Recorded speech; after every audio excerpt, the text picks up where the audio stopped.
లేకుంటే బ్యారేజ్కి సంబంధించిన ఇతరుల పిల్లలకు కానీ మొత్తం బ్యారేజ్కి కూడా ప్రమాదకరమైన పరిస్థితి ఉందని డ్యామ్ సేఫ్టీ అధికారులు ఆ రోజు కూడా చెప్పారు. ఈ రోజు కూడా వారి నివేదిక ద్వారా తెలియజేయటం జరిగింది. మూడో అంశం ఇంతకుముందే శ్రీనివాసరెడ్డి గారు చెప్పినట్టు ఏ ప్రత్యామ్నాయ ప్రయత్నాలు చేసినా వారు చాలా ప్రత్యేకంగా చెప్పారు.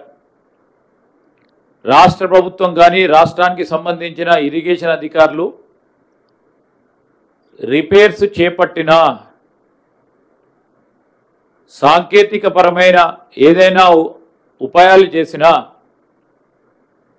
బ్యారేజ్ నిలుస్తుందని మేము నమ్మకం ఇయ్యలేము అని స్పష్టంగా చెప్పారు నివేదికలో. వారు ఇంటరిమ్ రిపోర్ట్ ఇచ్చిన మేరకే, ఎందుకంటే సాంకేతిక నిపుణులు ఇచ్చిన మేరకు రేపు జియోఫిజికల్ జియోటెక్నికల్ సంబంధించిన సిఫార్సులు తీసుకొని ఆ కమిటీల పరంగా తీసుకున్న నిర్ణయాలకి వేగవంతంగా చేయాలని మరి పెద్దలు మా సహచర మంత్రివర్గ సోదరులు ఉత్తమ్ కుమార్ రెడ్డి గారు ఢిల్లీకి సంబంధించి అక్కడున్న డ్యామ్ సేఫ్టీ అధికారులతోని సంప్రదింపులు చేస్తూ, అదేవిధంగా ఢిల్లీలో ఉన్న ప్రస్తుత మంత్రి గారితో కూడా మరి వారి సమయాన్ని కోరుతూ, ఎందుకంటే వేగవంతంగా ఈరోజు కమిటీ ఇచ్చిన పనులను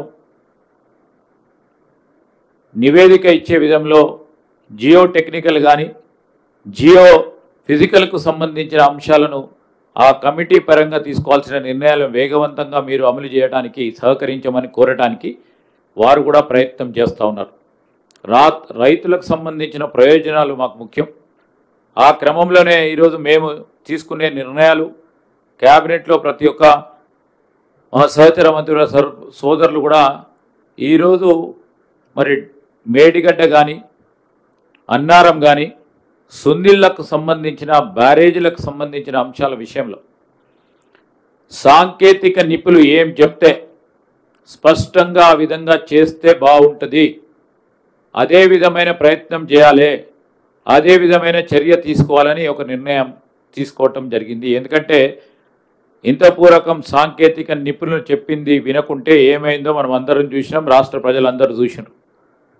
మళ్ళొకసారి ఆ విధంగా జరగకుండా ఉండాలని ఒక అభిప్రాయంతో ప్రజాధనం దుర్వినియోగం కావద్దనే ఒక ప్రధానమైన అంశంతో సాంకేతిక నిపుణులు ప్రత్యేకంగా దేశానికి సంబంధించి డ్యామ్ సేఫ్టీ అధికారులు చెప్పిన విధంగా రేపు రాష్ట్రానికి సంబంధించిన ఇరిగేషన్ అధికారులు మరి ఆ విధమైన ప్రయత్నం చేసి రైతుల ప్రయోజనాలు కాపాడే కార్యక్రమం చేసి తీరుతామని మేము ఈ విషయంలో ఒక స్పష్టతతో మేము ముందుకు వెళ్తున్నామని రైతు సోదరులందరికీ కూడా మనవి చేస్తూ ఉన్నాం.